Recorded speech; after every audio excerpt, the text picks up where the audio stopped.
is 2 o'clock. Here's the news update.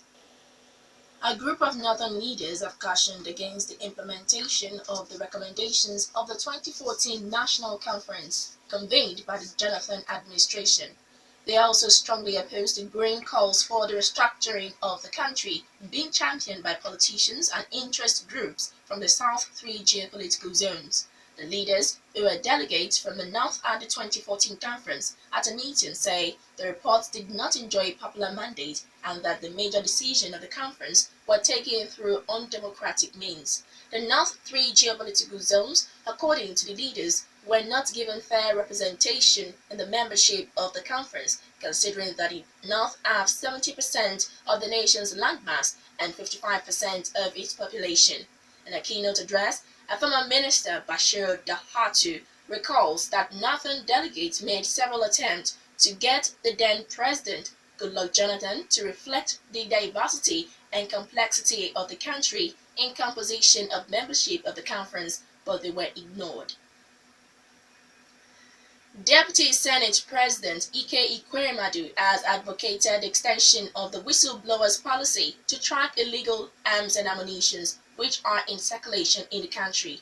Ekweremadu, who made the call while receiving members of the Human Rights Association of Nigeria in his office in Abuja, says that mopping up of illicit arms ammunition should be given equal attention like money laundering and corruption.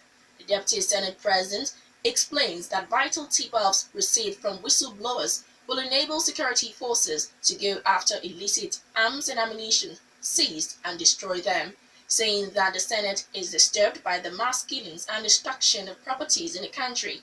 Ekweremadu wants it will continue until concrete measures are taken to rid the communities of illegal arms and ammunition. The Economic and Financial Crimes Commission (EFCC) has uncovered another stash of foreign currencies and naira notes in Lagos. At the end of the counting, the sums stood at $43.4 million, £27,800, and £23.2 million naira. This time, the monies were found in a 4-bedroom apartment on the 7th floor of a residential building at Osborne Towers, located at 16 Osborne Road, Ikoyi. The commission said the discovery followed an operation triggered by a whistleblower's alert received by its Lagos office on Wednesday morning. The source was said to have noticed suspicious movement of bags in and out of a particular apartment in the building. South Africa's President Jacob Zuma says he is not attached to being president and he could step down tomorrow if that is what the African National Congress wants. Zuma, who is facing nationwide call to quit office, gave this indication while addressing his supporters during birthday celebrations. Calls for Mr. Zuma to step down have escalated in recent weeks, with some of his close allies of the ANC telling him to go. Opposition supporters came together early on Wednesday in the capital, Pretoria, demanding the president's resignation. Mr. Zuma has faced a series of challenges to his authority since becoming president in 2009, but he has fought them all of earning them in the nickname of Teflon Don.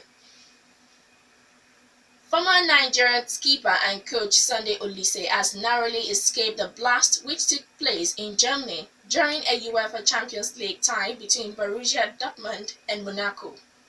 Olise revealed that he was 200 meters away from the scene as it unfolded ahead of the first leg quarterfinal encounter. Reports indicate that Olise was at the venue as he works for UEFA as one of the technical study group, the UEFA Champions League. He took to his official Twitter page to tell the story and thank God for escaping the scare. That was the news update. I am Ololade Sanyaolu. Good afternoon.